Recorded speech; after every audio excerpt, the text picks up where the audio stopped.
आप सभी का आज के लेक्चर में स्वागत है। आज हम डिस्कस करेंगे यूपीएससी के रिजल्ट्स जो अभी अभी रिलीज हुए हैं, और इसको भले ही हम यूपीएससी रिजल्ट्स 2023 बोल रहे हैं, बट ये एग्जाम और नोटिफिकेशन 2022 का है। तो इसमें हम पूरी डिटेल इन डेप्थ एनालिसिस करेंगे, रिजल्ट्स कैसे रहे, कितनी पोस्टिंग्स थी, कितनी वैकेंसीज थी, और रिजल्ट्स कैसे आए हैं, कितने एक्सपेक्टेशन से डिफरेंट आए हैं। तो पहले हम बात करते हैं कि कितनी सीट्स थी इसमें। अगर आप देखेंगे तो इसमें 180 आईएएस सीट्स थी, 38 आईएफएस सीट्स, 200 आईपीएस, 473 आपकी सेंट्रल सर्विसेज ग्रुप ए की सीट्स थी, और 131 ग्रुप बी सर्विसेज की सीट्स थी। सो ये आपका टोटल बेसिकली इस साल का रिक्वायरमेंट्स था। नाउ हम मूव करते हैं नेक्स्ट पेज पे, जिसमें डिटेल ब्रेकडाउन दिया हुआ है कि कितनी vacancies general, EWS, OBC, SC ST इन सब सेक्शंस के लिए थी। तो यही टोटल वैकेंसीज जो हमने अभी देखी थी वो 1022 हैं, जिसमें आपका जनरल में आईएएस कैटेगरी 75। सो ये पूरा डिटेल्ड आपको ब्रेकडाउन 180 सीट्स का दिया हुआ है।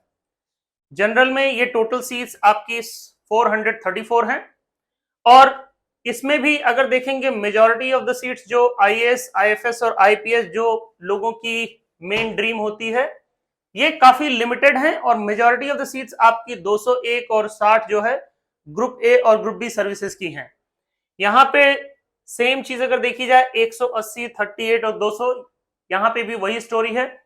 तो आपके करीब यहाँ पे 418 सीट्स जो हैं आपकी आईएएस, आईपीएस और आईएफएस की हैं, जिसमें आईएफएस का सेगमेंट काफी स्मॉल होता है, प्योरली बिकॉज आईएफएस आपका फॉरेन सर्विसेज से रिलेटेड सेक्टर है, और फॉरेन सर्विसेज में सीनियर पोस्ट की रिक्वायरमेंट रिलेटिवली कम होती है, बिकॉज ये जॉब आपकी फॉरेन सर्विसेज से रिलेटेड है।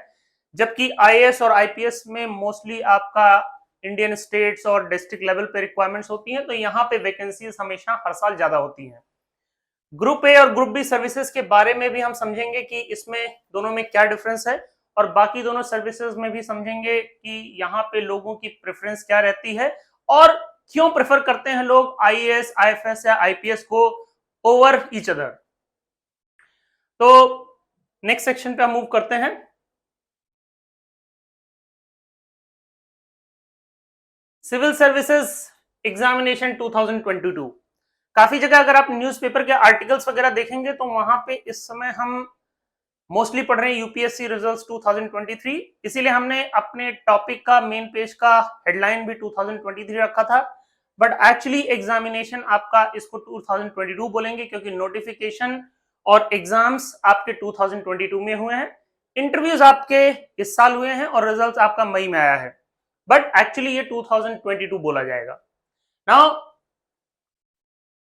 ये बिटवीन डिफरेंट कैटेगरीज अगर आप देखेंगे तो आईएएस का फुल फॉर्म है इंडियन एडमिनिस्ट्रेटिव सर्विसेज। अब जितने भी बच्चे या एस्पिरेंट्स इस एग्जाम को देते हैं और क्वालिफाई करते हैं, 95%, actually this should be 95%, so 95% aspirants की फर्स्ट चॉइस आईएएस होती है। ठीक है, अब आप सोचेंगे अगर 95% की फर्स्ट चॉइस आईएएस होती है तो आईएएस ही होना चाहिए जो सबसे पहले सीट फिल होगी, बिकॉज सभी लोग अप्लाई करेंगे। पर ये थोड़ा ट्रिकी क्वेश्चन है, बिकॉज आपकी आईएएस की सीट फॉर एग्जांपल 180 है और आईएफएस की 38 है, तो भले ही 95% लोगों की मेन बेसिकली चॉइस आईएएस हो, बट आईएफएस एक ऐसा सेगमेंट है जिसमें कई लोग कुछ बेसिकली जो सेलेक्टिवली होते हैं जिनको आईएफएस ही करना होता है, भले ही उस पार्ट का सेगमेंट बहुत छोटा है, बट काफी टाइम सिचुएशन ये हो जाती है कि आईएफएस एक्चुअली आपका पहले फिल हो जाता है कंपेयर टू आईएएस। ठीक है, बहुत ट्रिकी है, इसमें भी कई रीजन है। जैसे अगर देखेंगे फर्स्ट प्रेफरेंस नहीं है, बट ये पहले फिल हो जाता है कभी कभी। दूसरा, फीमेल कैंडिडेट्स इसको आईएएस और आईपीएस के कंपैरिजन में स्लाइटली मोर प्रेफरेंस देती हैं। तो फीमेल का जनरली जो सिलेक्शन क्राइटेरिया है अगर आप देखेंगे तो आईएफएस, आईएएस एंड आईपीएस, उसके बाद group A and group B services.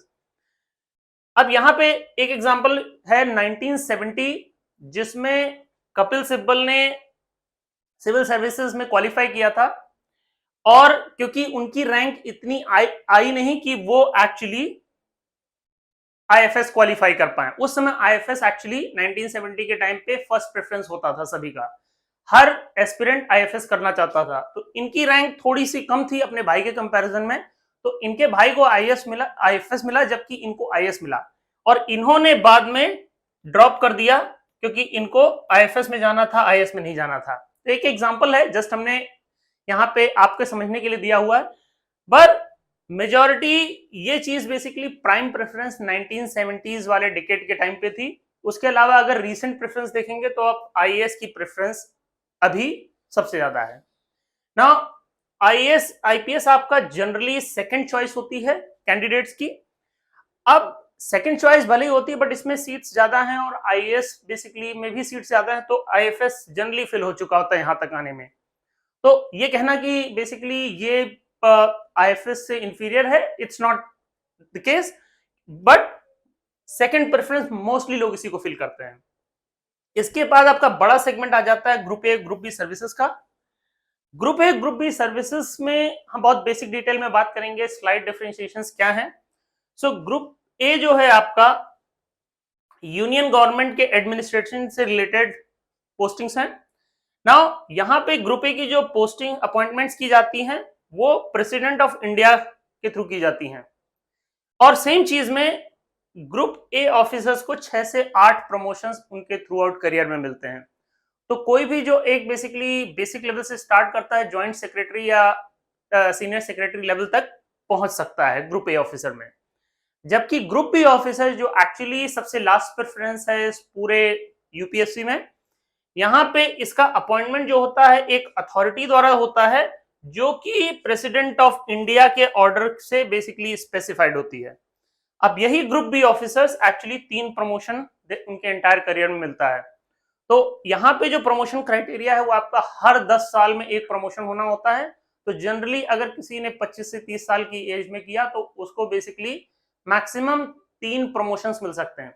तो यहाँ पे इसके कंपैरिजन में ग्रुप ए में आपको 6 से 8 प्रमोशंस मिलते हैं, जिससे आप बेसिकली सेम रैंकिंग से स्टार्ट करके आप काफी सीनियर रैंक तक जा सकते हैं, जबकि ग्रुप बी में वो चीज नहीं है।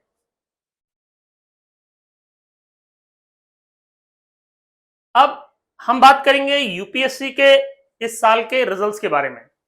तो यूपीएससी के रिजल्ट्स अगर देखेंगे तो ये एग्जाम जो इसका हुआ था सितंबर 2022 में हुआ था।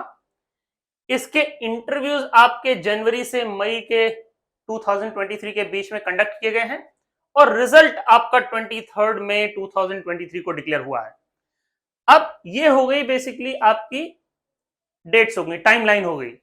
यहां पे अगर देखेंगे रिजल्ट्स में क्या आउटकम रहा है, तो ये आपका बेसिकली ये डिफरेंट कैटेगरीज हैं, ये रिकमेंडेशंस हैं जो बेसिकली आई हैं, और ये आपकी 178 लोगों की रिजर्व लिस्ट भी है। सो general category EWS OBC SC ST सब मिला के आपकी 933 कैंडिडेट्स का बेसिकली रिकमेंडेशन किया गया है। इसमें रिजर्व लिस्ट जो है आपकी टोटल 178 स्टूडेंट्स की है। टोटल वैकेंसीज आपकी 1022 हैं। तो अगर आप इन दोनों नंबर्स को ऐड भी करेंगे तो एक्चुअली ये नंबर 1022 से एक्सीड करेंगे। वो इसलिए कि कई सारे लोग बेसिकली अगर यहां से नहीं ज्वाइन करते हैं तो रिजर्व लिस्ट से बेसिकली उनको यूज किया जाएगा। सो ये नंबर हमेशा बड़ा होगा। रिजर्व लिस्ट में अगर आप हैं तो कोई जरूरी नहीं है कि आपको सीट मिले ही, ठीक है। यहाँ पे आपको बेसिकली अश्योरिटी है, यहाँ अश्योरिटी नहीं है, बट यहाँ पे भी अगर आप देखेंगे टोटल एक्चुअली 933 है, 122 है, तो रफली आपको 89 लोगों को डेफिनेटली मिलना है, ठीक है। अब ये 89 अगर देखेंगे इस तरह कैटेगरी वाइज तो 345 जनरल में है, 89 रिजर्व में है। तो अगर कोई जनरल कैटेगरी के रिजर्व लिस्ट में है तो इन दोनों का सम जो है एक्चुअली टोटल वैकेंसीज के बराबर है 434। तो अगर आप जनरल कैटेगरी में हैं और आप रिजर्व लिस्ट में हैं तो रेस्ट अश्योर्ड आपको सीट मिलनी ही मिलनी है। पर बाकी सेगमेंट्स के लिए एडिशनल लिस्ट है, क्योंकि जो कैटेगरी एक्चुअल है रिकमेंडेशंस वो exactly total number of vacancies के बराबर है। तो यहां पे ये इसलिए है कि कुछ लोग कभी क्राइटेरिया के थ्रू क्वालिफाई कर सकते हैं, कुछ लोग हो सकता है ड्रॉप कर दें, तो इसके लिए रिजर्व लिस्ट यूज होती है। Reserve list actually general category की काइंड ऑफ यूजलेस है, बिकॉज वो एक्चुअली कहें अगर नहीं यूज करेंगे तो ये कैटेगरी खाली रह जाएगी, जो कि इन लोगों के थ्रू फिल हो सकती है। सो यहां पे सिर्फ जनरल कैटेगरी का सम आपका रिजर्व्स एंड रिकमेंडेशंस का एग्जैक्ट वैकेंसीज के बराबर है, बाकी केस में वो सिचुएशन नहीं है।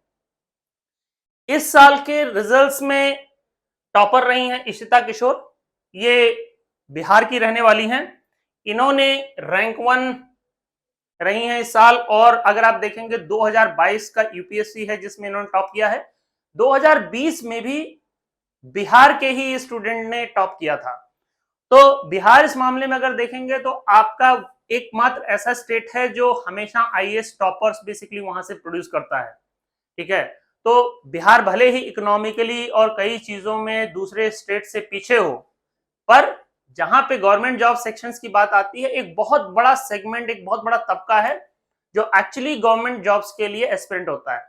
इसके कई और रीजंस भी हैं, जिसकी वजह से बेसिकली अगर इकोनॉमिक डेवलपमेंट आपका स्टेट में कम है, अगर आपके स्टेट में private schools, private institutions, corporates कम है, तो जनरली पब्लिक का रुझान ज्यादा से ज्यादा गवर्नमेंट जॉब्स की तरफ होगा, जो कि यहाँ कंप्लीटली रिफ्लेक्ट होता है सिविल सर्विसेज के रिजल्ट्स में। और भी बाकी रिजल्ट्स अगर आप देखेंगे जो सेंट्रल लेवल के होते हैं, वहां पे भी बिहार के स्टूडेंट्स ज्यादा क्वालिफाई करते हैं कंपेयर टू अदर स्टेट्स, ठीक है।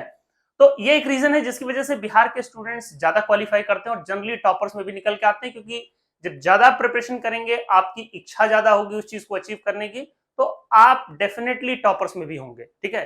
तो जनरली आपकी मेहनत, आपकी बेसिकली लगन डायरेक्टली प्रोपोर्शनल होती है रिजल्ट के, आउटकम के। इन्हीं रिजल्ट्स को यहां पे हमने ग्राफ के थ्रू दिखाया है। सो ये 89 को अगर हम यहां पे ऐड करेंगे, 89 को, ये आपका टोटल वैकेंसीज है का कॉलम है। सेम यहां पे EWS section, OBC section, SC and ST section, ठीक है।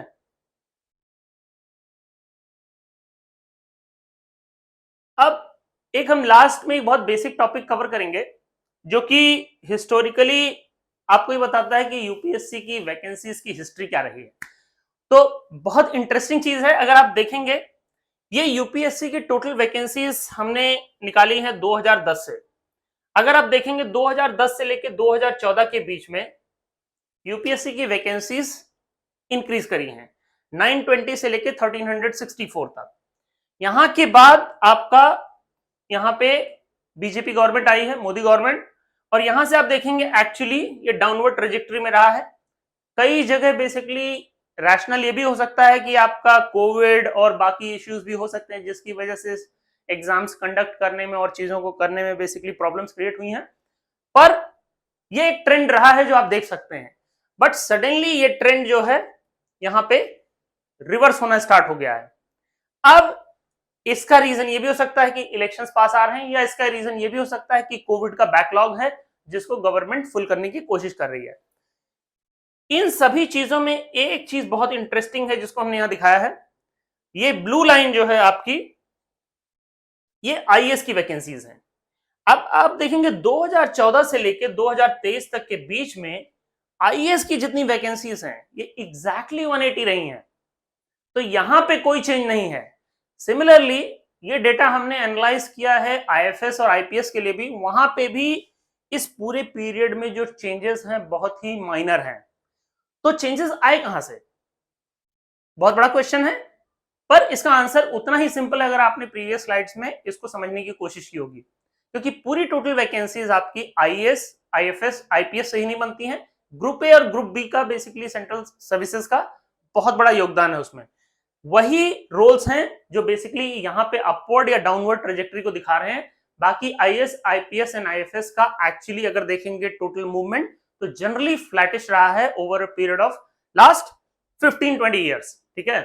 तो हम यहां पे इस लेक्चर को फिनिश करेंगे। आपके कमेंट, सजेशंस और आइडियाज आप हमें पोस्ट करिए।